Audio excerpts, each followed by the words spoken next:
पिता, एक भावुक कर देने वाली कहानी। बेटा बाप को एक अनाथ आश्रम छोड़ने आया था। साथ में बाप के सारे कपड़े और कुछ ज़रूरी सामान का बैग भी लाया था। बेटे ने अनाथ आश्रम के मैनेजर से सारी ज़रूरी बातें कर ली और बाप को वहीं पर छोड़कर जाने लगा। बेटा अभी अनाथ आश्रम के बाहर निकला ही था कि उसका फ़ोन बजा। फ़ोन उसकी पत्नी का था, जो दूसरी तरफ से पति को कह रही थी, वापस आने से पहले ससुर जी से कह देना कि किसी छुट्टियां त्योहार पर हमसे मिलने नहीं आएंगे तो भी चलेगा। आप वहीं पर खुशी से रहिए और हमें भी यहाँ सुख से जीने दीजिए। फ़ोन रख कर बेटा वापस अनाथ आश्रम में जाता है।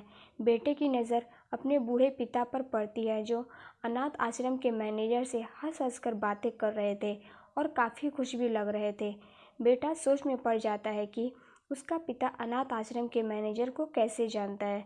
थोड़ी देर इंतज़ार करने के बाद जब उसका पिता मैनेजर से दूर जाता है, तब बेटा मैनेजर के पास पहुंच जाता है और उससे पूछता है कि आप मेरे पिताजी को कैसे और कब से जानते हैं। मैनेजर बेटे को बताता है कि मैं तुम्हारे पिता को कई सालों पहले तब से जानता हूँ, जब वह अनाथ आश्रम में एक अनाथ बच्चे को गोद लेने आए थे। दोस्तों, कुछ समझ में आया? अब आप ही बताइए, सच में अनाथ कौन था? वह बेटा जो अपने बाप द्वारा बिना उसे बताए कि ये इतने बड़े उपकार के बदले उनके आखिरी समय में इस तरह ठोकर मार रहा था, या वह पिता जिसने एक अनाथ बच्चे को निस्वार्थ भाव से इतना प्यार दिया जितना खुद के बच्चे को दिया जाता है?